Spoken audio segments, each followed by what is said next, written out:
Mr. President, we want you to continue. We don't want to engage too much in the future talks about Ruto must go, Ruto must go, Ruto must go. Ruto is going nowhere.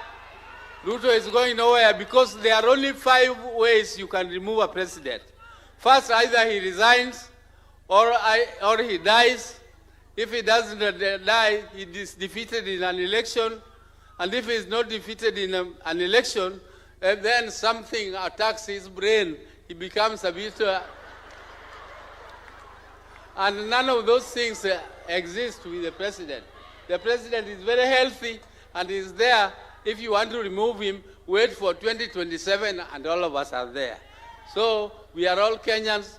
Let us work together. Let us build bridges and let us see what comes and who comes out. Because me, Mr. President, I'm also a Gen Z. That's why I'm called youth leader.